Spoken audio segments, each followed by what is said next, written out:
Hello dear students, प्यारे बच्चों। आज हम ट्यूशन में क्या पढ़ने वाले हैं? आज हम ट्यूशन में सर्वनाम के बारे में जानेंगे। सर्वनाम क्या होता है, इसका डेफिनेशन क्या है, और अगर मुझे कोई भी पैराग्राफ यानी कि लिखित रूप दिया हुआ है, उसके अंदर अगर मुझे सर्वनाम ढूंढने को कहेगा तो उसको हम कैसे ढूंढेंगे, वो सारी चीज़ें हम आज जानने की कोशिश करेंगे। ठीक है, तो स्टार्ट करते हैं। हम हेडिंग लिख लेते हैं सर्वनाम और इसके बारे में हम पढ़ाई करते हैं आज। तो लिखो सर्वनाम।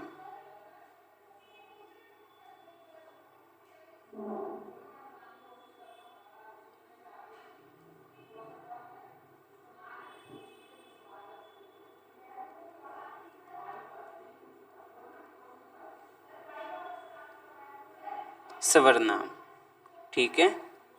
तो ये क्या होता है, पहले हम ये समझ लेते हैं। तो मैं इसका एक डेफिनेशन लिख देता हूँ ताकि आप उसे पढ़ के इतना समझ जाओ कि सर्वनाम का डेफिनेशन क्या है। ठीक है,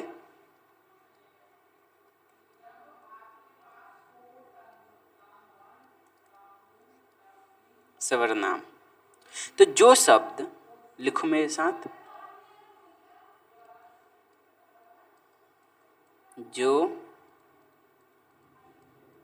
जो शब्द संज्ञा के नाम पर, यानी कि जो शब्द नाम यानी कि संज्ञा, ठीक है,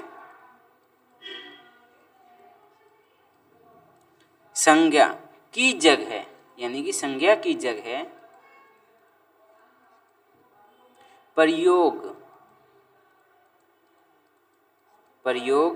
किए जाते हैं,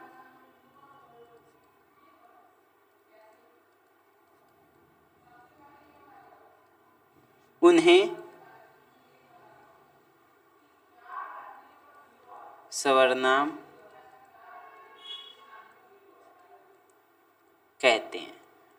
सिंपल सा डेफिनेशन है और इसी तरीके से सिंपल से हम इसको समझने की भी कोशिश करेंगे।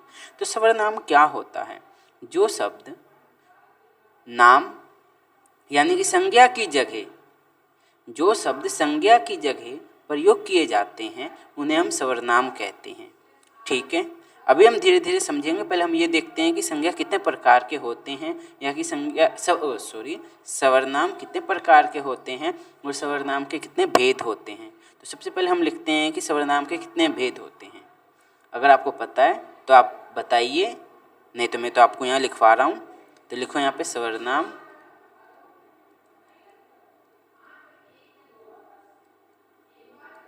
के भेद।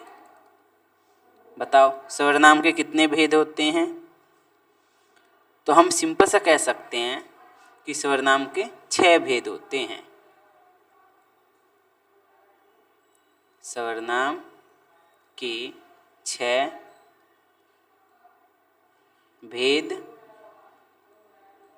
होते हैं। सर्वनाम के 6 भेद होते हैं। सिंपल।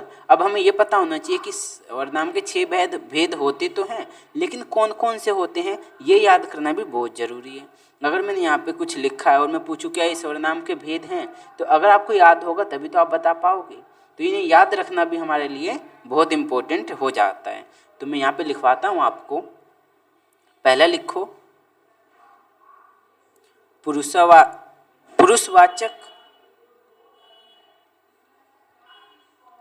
पुरुषवाचक। दूसरा लिखो निश्चयवाचक, निश्चयवाचक। और तीसरा लिखो अनिश्चयवाचक, अनिश्चयवाचक। इनको भी हम धीरे धीरे समझेंगे। पहले हम लिख लेते हैं कि कितने भेद होते हैं। तो तीसरा है अनिश्चयवाचक और चौथा है हमारे पास प्रश्नवाचक। प्रश्नवाचक। पांचवा कौन सा है? तो पांचवा लिखो संबंधवाचक, संबंधवाचक। और लास्ट हमारा जो छठा है उसके बारे में लिखो निजवाचक, निज वाचक।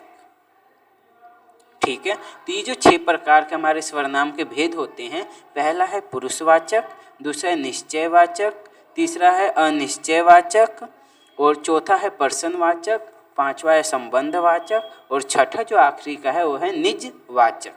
तो ये जो स्वरनाम होते हैं उसके 6 भेद होते हैं और मैंने सभी को लिखवा दिया। अब हम एक एक करके इनके बारे में जानेंगे कि पुरुषवाचक स्वरनाम किसे कहते हैं, क्योंकि हमें अगर ये नहीं पता होगा तो हम अपने पैराग्राफ में से पुरुषवाचक स्वरनाम को छांट नहीं पाएंगे। तो इनके बारे में हमें जानकारी रखना बहुत इम्पोर्टेंट हो जाता है। तो अब लिखो यहाँ पर, पहला पुरुष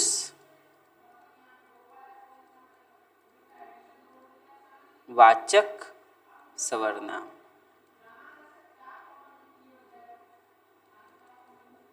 पुरुषवाचक स्वरनाम क्या होता है, यानी कि किन्हें कहते हैं। तो लिखो, बोलने वाले, इनको कैसे समझेंगे हम,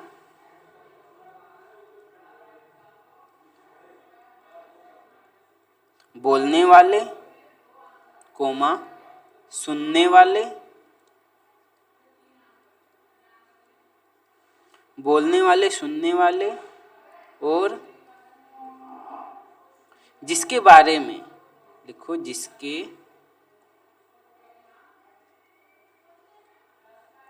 बारे में, जिसके बारे में बात की जा रही है, बात की जा रही है, उन्हें पुरुषवाचक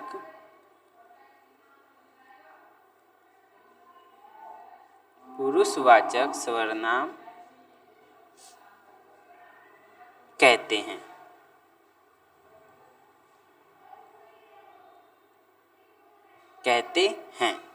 तो पुरुषवाचक सर्वनाम हम उन्हें कहते हैं जो बोलने वाले हो, सुनने वाले हो। जैसे कि मैं बोल रहा हूँ तो यहाँ पे इस तरीके से हम पुरुषवाचक सर्वनाम होगा। सुनने वाले आप सुन रहे हो, और जिसके बारे में बात की जा रही है उन्हें पुरुषवाचक सर्वनाम कहते हैं। जैसे इसके उदाहरण लिख लेते हैं हम। जैसे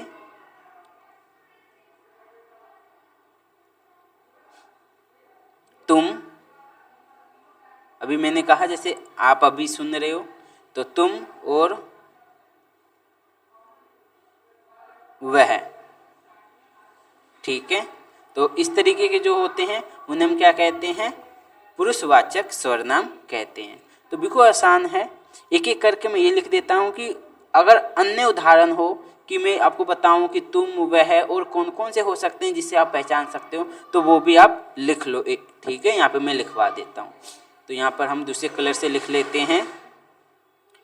लिखो, पुरुषवाचक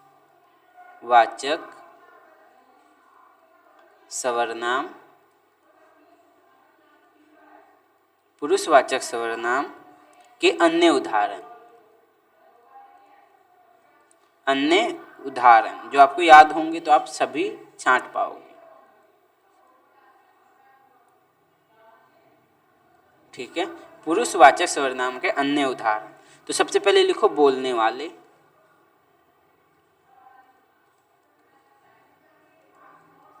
बोलने वाले के लिए,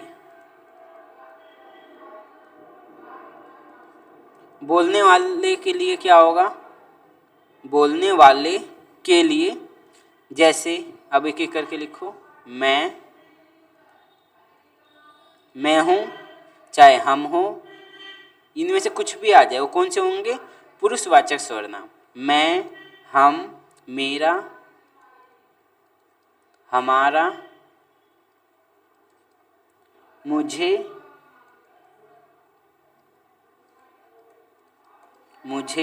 हमें, मैंने,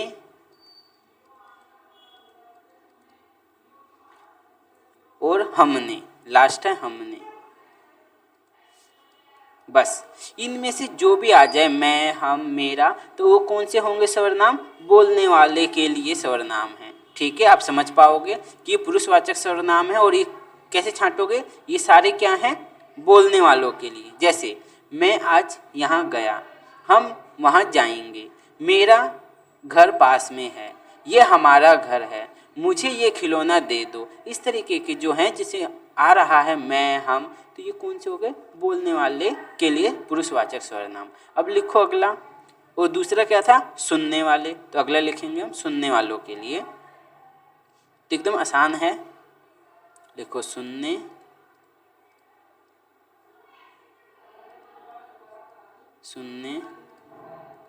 वाले के लिए। सुनने वाले के लिए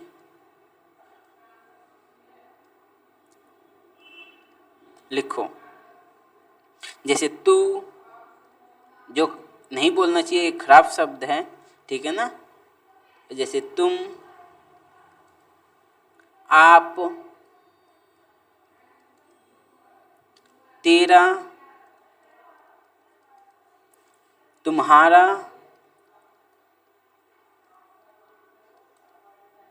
आपका, तूने। हम बोलते हैं ऐसे शब्द जो कि इनमें से कोई शब्द हमें नहीं बोलने चाहिए, पर ये जितने भी शब्द आएंगे उनके लिए, सुनने वालों के लिए है। तूने, तुमने और आपने। तो ये जो शब्द आएंगे वो आप समझ जाओगे पुरुषवाचक सर्वनाम है और वो सुनने वालों के लिए हैं। और अगला हमने क्या बोला था? अगर हम लिखे कि अन्य व्यक्ति के लिए, ठीक है, को लिख लेते हैं हम। जैसे अभी हमने डेफिनेशन में देखा था, तो अगला लिखते हैं इसी में अन्य व्यक्ति के लिए। अन्य व्यक्ति के लिए। तो अन्य व्यक्ति के लिए कैसे पहचानेंगे? यह, ये, इसका, इनका, इसे, इन्हें, इसने। और क्या कहोगे? इन्होंने, इन्होंने, वह, वे, उसका, उनका।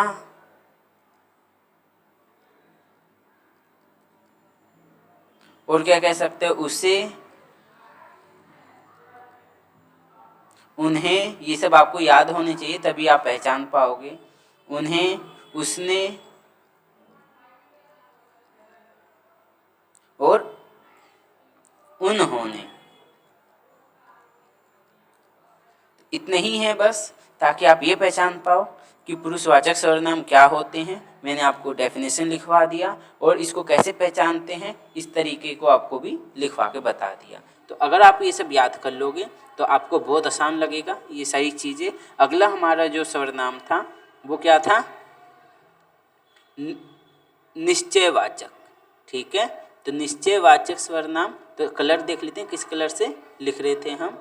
येलो कलर से, नहीं, ग्रीन कलर से। ठीक है, तो हम ग्रीन कलर से ही लिखते हैं। तो सेकंड लिखो, निश्चयवाचक, निश्चयवाचक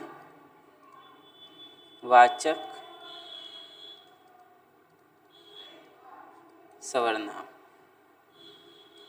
ठीक है, तो सबसे पहले ये देखते हैं कि निश्चयवाचक सर्वनाम क्या होता है। इसको पहचानने के लिए आपको डेफिनेशन पता होने चाहिए और डेफिनेशन के साथ कुछ एग्जाम्पल्स यानी कि उदाहरण पता होने चाहिए, तो उनको भी हमें लिखना बहुत ज़रूरी है। तो चलो इनको डेफिनेशन को लिखते हैं हम पहले।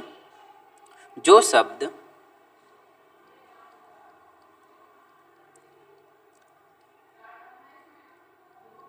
किसी व्यक्ति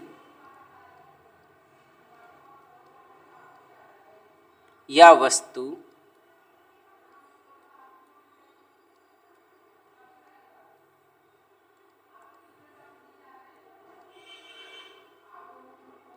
या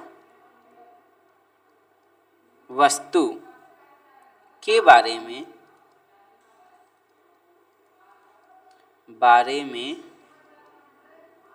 निश्चित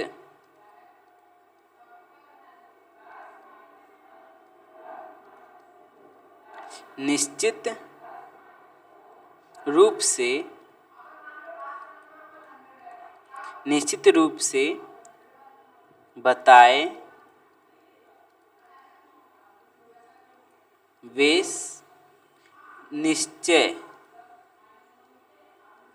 निश्चयवाचक सर्वनाम होते हैं।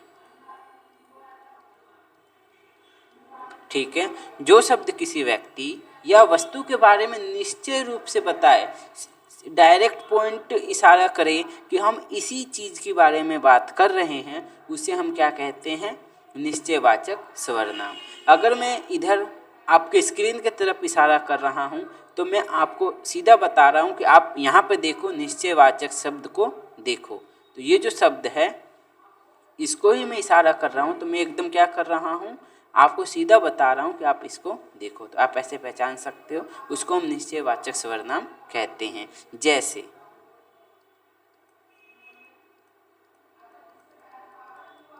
जैसे यह तुम्हारी, जो सर्कल कर रहा हूँ ये क्या है? यहाँ पर निश्चयवाचक सर्वनाम है, क्योंकि ये बता रहा है यह तुम्हारी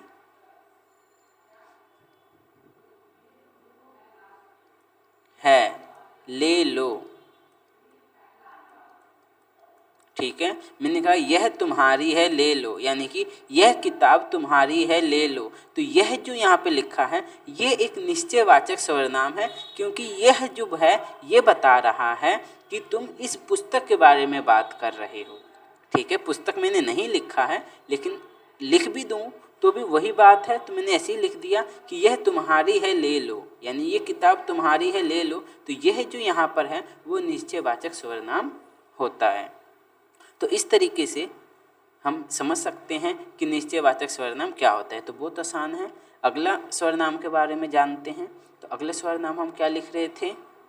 अनिश्चयवाचक सर्वनाम। तो जो निश्चयवाचक सर्वनाम है इसका उल्टा, जिसमें नहीं आ जाएगा, वो अनिश्चयवाचक सर्वनाम हो जाएगा। एकदम आसान है, फिर भी मैं आपको लिखवाऊंगा सब चीज़ें, ताकि आपको कहीं पे भी जाके ढूंढने की जरूरत ना पड़े। यहाँ पे सारी चीज़ें आपको मिल जाएंगी। तो अगला लिखो, तीसरा, अनिश्चय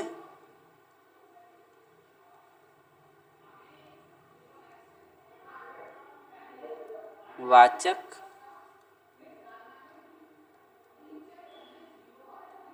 सर्वनाम। ठीक है, अनिश्चयवाचक सर्वनाम क्या होता है? तो फिर से वही डेफिनेशन पहले समझते हैं। डेफिनेशन से काफ़ी क्लियर हो जाता है, और इसी को अगर कहीं डेफिनेशन लिखने को आ जाए एग्जाम में तो हम यहाँ से आराम से लिख सकते हैं। तो जिन शब्दों से लिखो, जिन शब्दों से निश्चित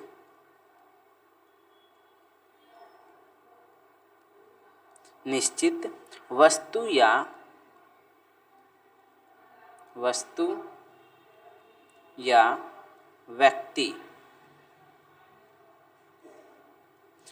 या व्यक्ति का बोध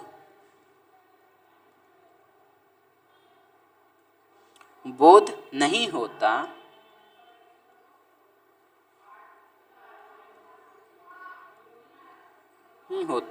वे अनिश्चित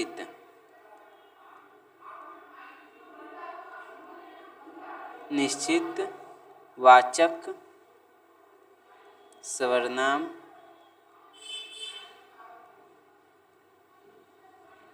कहलाते हैं।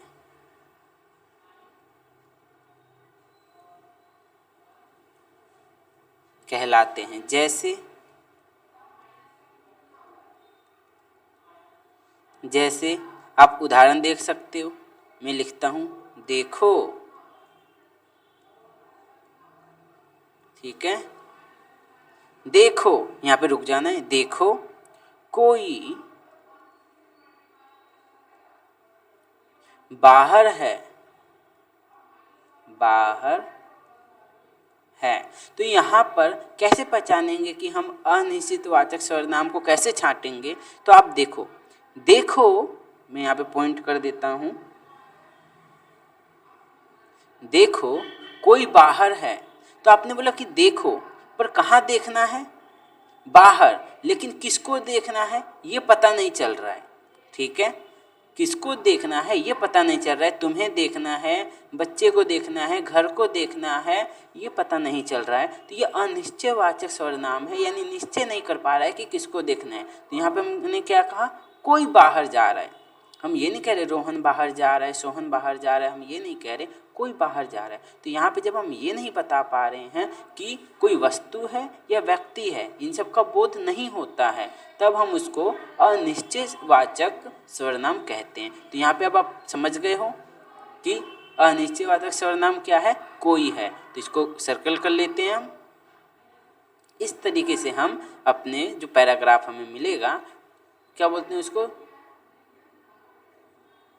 पैसेज मिलता है जो, हाँ, उनको ही हम क्या कर सकते हैं? छांट सकते हैं। और ऐसे जो शब्द हमें मिलेंगे सेंटेंस में, उनको हम आसानी से बता सकते हैं। तो इस तरीके से हमने अनिश्चयवाचक सर्वनाम को भी अच्छे से समझ लिया। अब हम चौथा करते हैं। जो हमारा चौथा सर्वनाम था वो था पर्सनवाचक सर्वनाम। ठीक है, तो यहाँ लिखो फोर्थ, पर्सनवाचक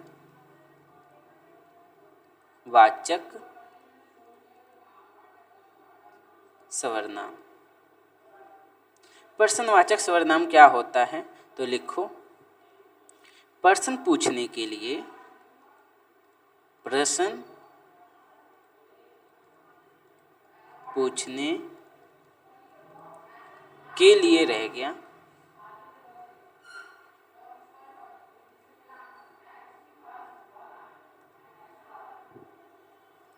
के लिए जो शब्द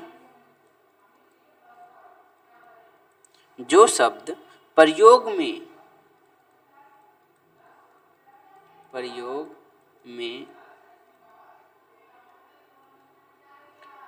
में लाए जाते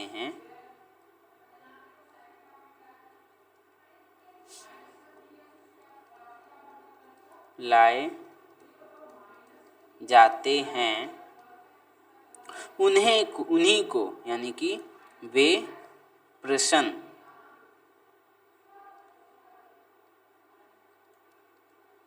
प्रश्नवाचक सर्वनाम कहलाते हैं। एकदम आसान है। तो प्रश्न पूछने के लिए जो शब्द प्रयोग में लाए जाते हैं, यानी कि मैं आपसे कुछ पूछ रहा हूँ, तो वो जो शब्द पूछने के लिए, उन्हें हम प्रश्नवाचक सर्वनाम कहते हैं। जैसे एग्जाम्पल देखते हैं हम। जैसे मैंने पूछा आपसे, दरवाजे पर कौन था? लिखो, दरवाजे पर कौन था, और यहाँ पर आएगा पर्सन चिन्ह मार्क। ठीक है, तो जहाँ पे ये पर्सन चिन्ह मार्क हो, उससे भी पता चल जाता है कि ये कौन सा है? पर्सनवाचक सर्वनाम है। पर यहाँ पर हम कैसे पहचानेंगे कि ये पर्सनवाचक इनमें से कौन सा है? ठीक है, यानी कि इन सेंटेंस के अंदर कौन सा शब्द मेरा पर्सनवाचक सर्वनाम बन रहा है। ठीक है, तो दरवाजे पर कौन था, इसका मतलब दरवाजे पर था कौन, तो आपको ये पता नहीं चल रहा है कि कौन था वहाँ पर, तो आप पर्सन पूछ रहे हो सामने वाले से कि कौन था। ठीक है, तो कौन यहाँ पर जो है वो एक पर्सनवाचक सर्वनाम है। तो आपको समझ आ गया है, तो इसको सर्कल कर देते हैं, क्योंकि कौन यहाँ पर क्या है? पर्सनवाचक सर्वनाम है। इसी तरीके से एक और एग्जाम्पल ले लेते हैं इसी का। तो एक और लिखो, ये सारा काम किसने किया, और क्वेश्चन मार्क। ठीक है, ये सारा काम किसने किया। तो आप यहाँ पे पूछ रहे हो कि ये जो काम हुआ था वो किसने किया है, यानी आप प्रश्न कर रहे हो, सवाल कर रहे हो सामने वाले से। तो यहाँ पे जो किसने है वो क्या बन जाएगा, एक प्रश्नवाचक सर्वनाम बन जाएगा। तो इस तरीके से हम आराम से छांट सकते हैं। तो अब छांटो, तो इसे सर्कल कर दूँ अब मैं, तो यहाँ पर किसने क्या बन जाएगा, प्रश्नवाचक सर्वनाम। तो इस तरीके से हमने 4 सर्वनाम को बहुत अच्छे से किया है। अब हम और आगे करते हैं। 5वां जो सर्वनाम है हमारा वो है संबंधवाचक सर्वनाम। ठीक है, तो लिखो यहाँ पर संबंधवाचक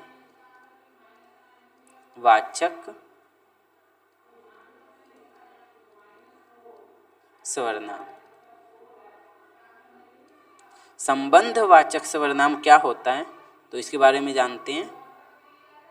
वे सर्वनाम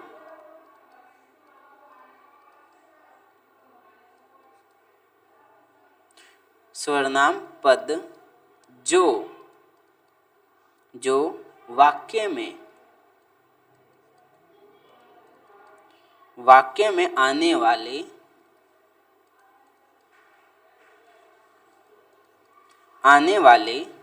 दूसरे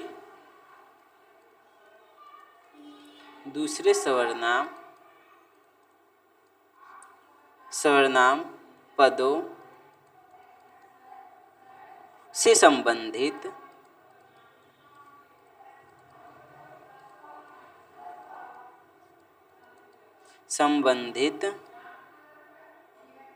होते हैं, वे संबंधवाचक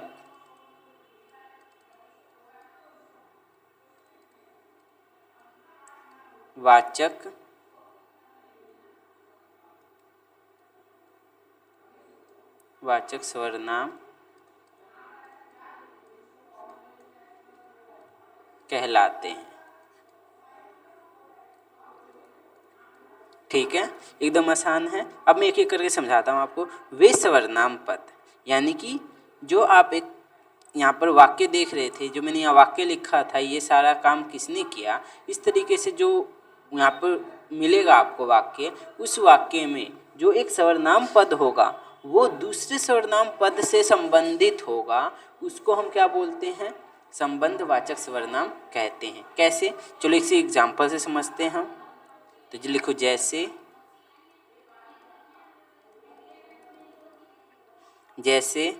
जैसा किया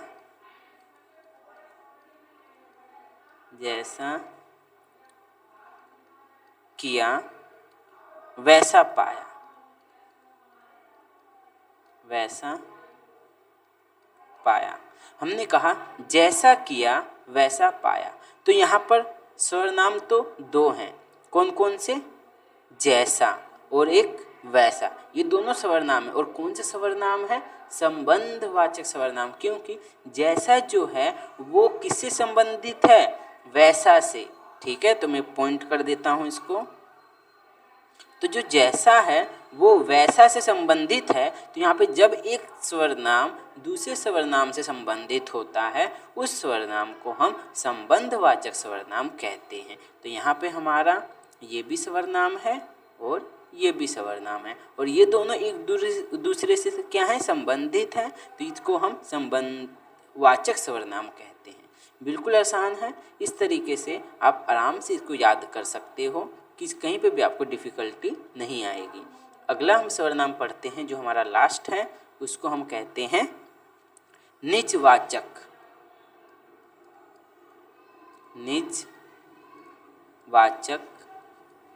सर्वनाम।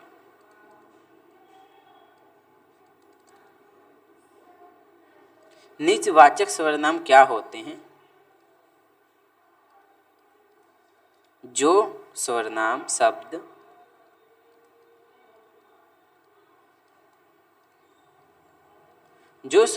शब्द बोलने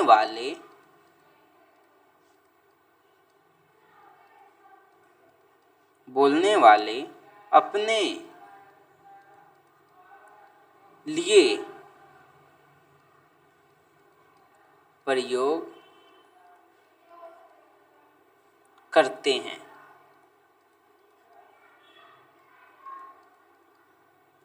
करते हैं वे निजवाचक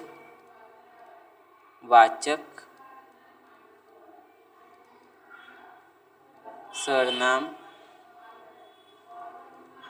कहलाते हैं।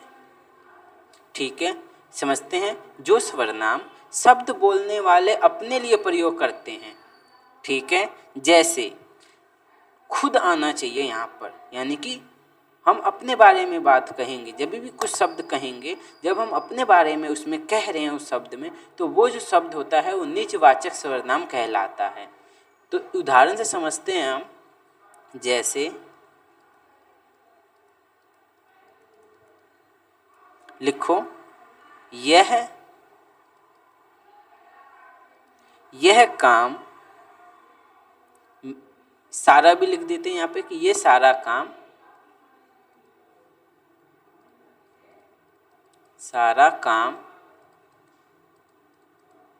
मैंने खुद किया है।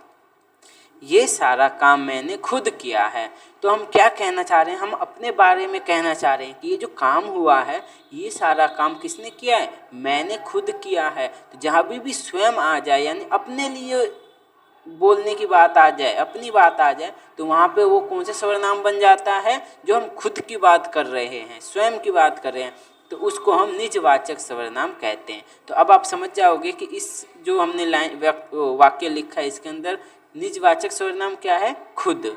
बिल्कुल सही। तो इस तरीके से हम छांट सकते हैं कि निजवाचक सर्वनाम क्या होते हैं। एक और लिखवा देता हूं आपको, तुम अपना काम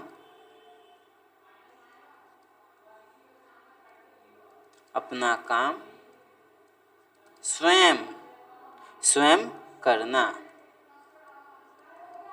तुम अपना काम स्वयं करना, यानी कि तुम अपना काम खुद करना। तो यहाँ पे खुद की बात जब आ जाती है तो वो क्या बन जाता है, निजवाचक सर्वनाम बन जाता है। तो ये जो स्वयं है, ये यहाँ पे क्या है, निजवाचक सर्वनाम है। तो बड़े आराम से आप इन सब सर्वनाम को याद कर सकते हैं, पहचान सकते हैं। और आज हमने बहुत अच्छे से सीख लिया कि सर्वनाम क्या होते हैं, उनके कितने भेद होते हैं, और एक एक को भी हमने डिटेल में समझा है। और कैसे हम डिफ्रेंशिएट करेंगे, कैसे हम बांटेंगे, अलग करेंगे कि कौन सा सर्वनाम है, ये भी मैंने आपको सिखा दिया। तो आज की ट्यूशन की क्लास में इतना ही काफ़ी है। मेरे जो YouTube चैनल है रिवाइज एकेडमी, आप वहाँ पे जाके मेरे चैनल को सब्सक्राइब कर लीजिए। यहाँ पे हम डेली ट्यूशन की क्लास लेते हैं ऑनलाइन, और हम रोज़ पढ़ते हैं। आपको कुछ नहीं करना है, हमारे चैनल पे जुड़े रहिए, हमारे चैनल को लाइक कीजिए, सब्सक्राइब कीजिए, शेयर कीजिए, और कुछ नहीं करना है। और सारी चीज़ें हम आपको धीरे धीरे पढ़ाते ही रहेंगे। ठीक है, तब तक के लिए बाय बाय। हम अगली ट्यूशन क्लास में मिलेंगे।